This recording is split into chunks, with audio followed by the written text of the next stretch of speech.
Everyone thinks Katniss was choosing Gale here, but that's not what's happening. Gale is mine, I am his, anything else is unthinkable. Katniss thinking this line causes a lot of confusion and controversy among the fandom, but it's not the romantic moment people make it out to be. If you go into the context of this line, you'll understand what it really means. This is all based on book canon, by the way. It's an eventful day when this line happens. It began with Katniss asking Gale to run away with her, Peeta and Haymitch and their families and all that, because she fears the Capitol will unalive all of them because of the uprising. And Gale pushes back against this. He's excited about the uprisings and wants to join in. After Katniss and Gale argue about that, she goes to talk to Peeta about running away, and they're in town, and that's when Gale's whipping is happening. And reminder, the reason Gale was whipped is different in the books than in the movie. So in the book, he had gone to the head peacekeeper's house to sell him a turkey that he got in the woods, but they switched the head peacekeepers to a different person, and that person was not okay with illegal hunting. Gale was caught red-handed with this turkey, but he was able to convince them that this turkey wandered into the district and that he killed it with a stick versus having snuck out and hunted it, but still he is punished and whipped. The whole whipping altercation goes down. Gale is taken to Katniss's house to be treated by her mother and Prim. Katniss is extremely upset about what happened to Gale, and she's worrying about the amount of pain he's in. She was hit with the whip once on her face, and she imagines multiplying her own pain once, twice, 40 times, and can only hope that Gale remains unconscious. He doesn't though, and she's screaming at her mom to give him stronger medicine, and then Haymitch and Peeta have to forcibly carry Katniss out of the room while she's shouting obscenities at her mother. Katniss is going through it. Later, Madge, Katniss's friend, and she's also the mayor's daughter, she shows up with a box of Morphling from her mother. She takes them for migraines normally. And reminder, Madge's mother was Maisie Donner's sister, and Maisie Donner was in Haymitch's games. Anyway, Morphling is extremely valuable and hard to come by, so this is hugely generous of them. And Madge is such a legend here too. Like, they're in the middle of a huge snowstorm, and Madge ran there on foot. Katniss opens the doors, and Madge just immediately says, "Use these for your friend. They're my mother's. She said I could take them. Use them, please." And then she just runs back out before anyone can even say anything to her. She's a girl on a mission. And Katniss has a jealous moment about this. So Peeta's surprised by this whole interaction, and he says, "I didn't even know Madge knew Gale." And Katniss responds, "We used to sell her strawberries," I say almost angrily. "What am I angry about though? Not that she has brought the medicine, surely. She must have quite a taste for them," says Haymitch.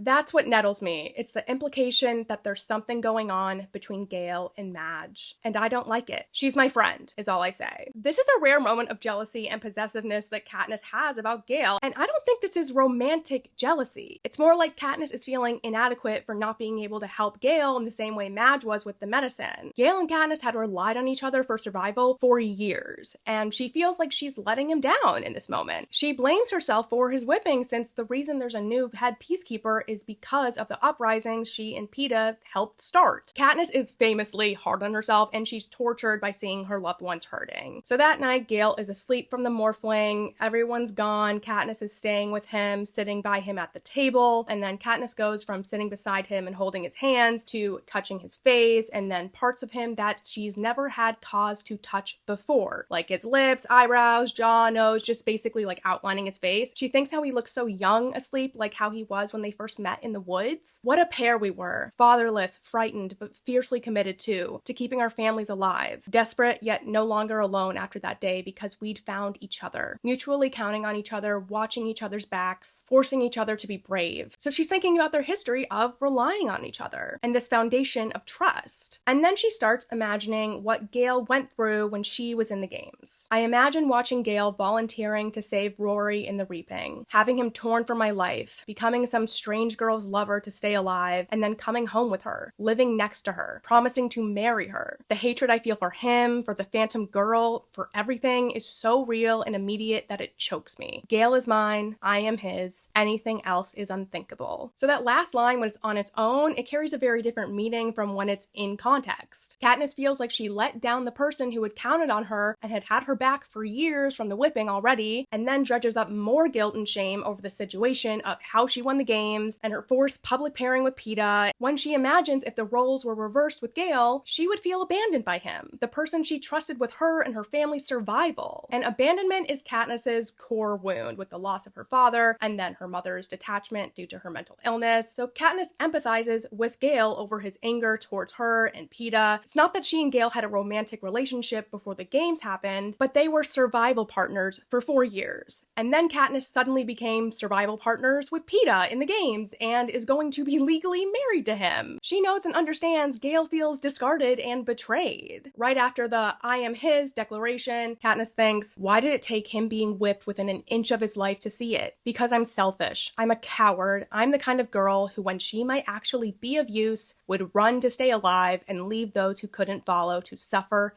and die. A lot of guilt and self-loathing. She's not thinking about having romantic feelings for Gale. She's thinking of how she is letting him and other people down. She even thinks that she wishes she had been blown to bits in the arena when she held out the berries because she hates herself so much. Yikes. Then she's thinking about how she saved Peeta and if her intentions for doing so were noble. I realize the answer to who I am lies in that handful of poisonous fruit. If I held them out to save Peeta because I knew I would be shunned if I came back without him, then I am despicable. If I held them out because I loved him, I'm still self-centered, although forgivable. But if I held them out to defy the Capitol, I am someone of worth. The trouble is, I don't know exactly what was going on inside me at that moment. Of course, Katniss is confused about the complex, monumental life or death situation with the berries. And remember, Katniss is 16 years old. I think it's fair to say she pulled out the berries for all of these reasons. They're not mutually exclusive. And that she did this out of instinctual self-preservation. If she had taken the win by letting Peeta die, she would physically survive, but mentally she would not. It would destroy her. When Peeta was ready to bleed out so she could win, she thinks, if he dies, I'll never go home. Not really. I'll spend the rest of my life in this arena trying to think my way out. And when Peeta asked her to shoot him, she said, you shoot me and go home and live with it. And she thinks, I know death right here, right now would be the easier of the two. She would not mentally survive winning the games alone, or at least she doesn't think she would in that moment. Back to Katniss's self-loathing, sitting with Gale. She's comparing herself to Gale now and thinking she is cowardly for wanting to run away, whereas he is courageous and born a rebel. She whispers, I'm so sorry, and kisses him. Gale wakes up and he says, thought you'd be gone by now. Katniss thinks, my choices are simple. I can die like Quarry in the woods, or I can die here beside Gale. I'm not going anywhere. I'm going to stay right here and cause all kinds of trouble. Me too, Gale says. By the way, dying like Quarry here means like dying like hunted prey, not a stone quarry. I had to look that up. So in this moment, Katniss has decided that she's going to be taken down no matter what happens, but she's going to go down fighting as a rebel like Gale. She's not saying she's staying here to be his girlfriend or anything like that at all. I know people are going to disagree with me, that's fine. Then Gale and Katniss fall asleep, and then she's gently woken up in the morning by Peeta, and like Gale was holding her hand. Little awkward, but Peeta handles it like a gent. Peeta convinces Katniss to go upstairs and go sleep in her bed, and he'll sit and watch over Gale. Katniss goes to sleep, and then she has a nightmare, and when she wakes up, she thinks, I wish that Peeta were here to hold me, until I remember I'm not supposed to wish that anymore. I have chosen Gale and the rebellion, and a future with Peeta is the Capitol's design, not mine. Katniss immediately wishing Peeta was holding her sends me into orbit, but anyway, she's telling herself that she is going to rise up against the Capitol with Gale, and having any romance with Peeta is not an option. She's trying to take back some personal autonomy here. She's rejecting the Capitol's will, which is to have her be with Peeta forever, and I think it's a way for her to compartmentalize her feelings. Gale equals rebellion, Peeta equals obedience. She's still planning to keep Peeta in her plans of rebellion though, specifically how Peeta could use his words to move a crowd to action if he chose to. Later, when Katniss apologizes to her mother for screaming at her about Gale, she says she understands how people are when someone they love is in pain. And this makes Katniss freeze up. She thinks, of course I love Gale, but what kind of love does she mean? What do I mean when I say I love Gale? I don't know. I did kiss him last night in a moment when my emotions were running so high, but I'm sure he doesn't remember it. Does he? I hope not. Her hoping he doesn't remember it is iconic. But she thinks about how if Gale remembers that kiss, it'll just make everything more complicated, and she really can't think about kissing when I've got a rebellion to incite.